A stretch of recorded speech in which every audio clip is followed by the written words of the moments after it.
The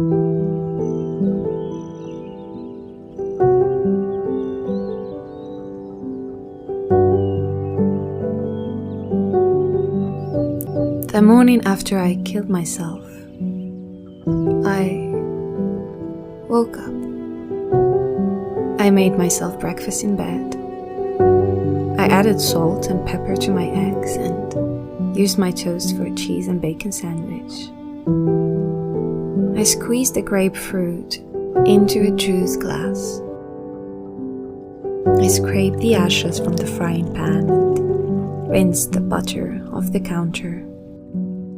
I washed the dishes and folded the towels.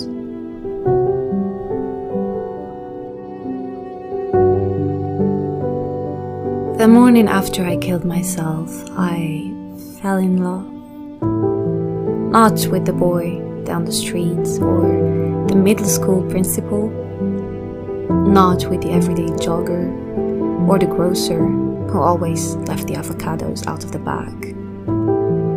I fell in love with my mother and the way she sat on the floor of my room, holding each rock from my collection in her palms until they grew dark with sweat. I fell in love with my father down at the river as he placed my note into a bottle and sent it into the current. With my brother, who once believed in unicorns but who now sat in his desk at school, trying desperately to believe I still existed. The morning after I killed myself, I walked the dog.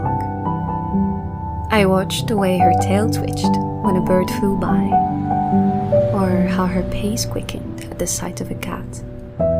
I saw the empty space in her eyes when she reached a stick and turned around to greet me so we could play catch, but saw nothing but sky in my place.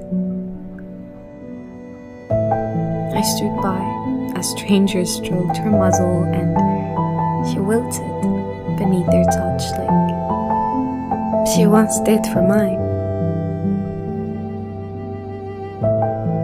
The morning after I killed myself, I went back to that body in the morgue and tried to talk some sense into her.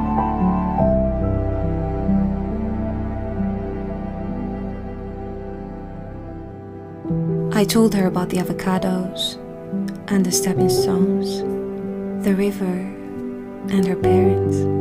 I told her about the sunsets and the dog and the beach.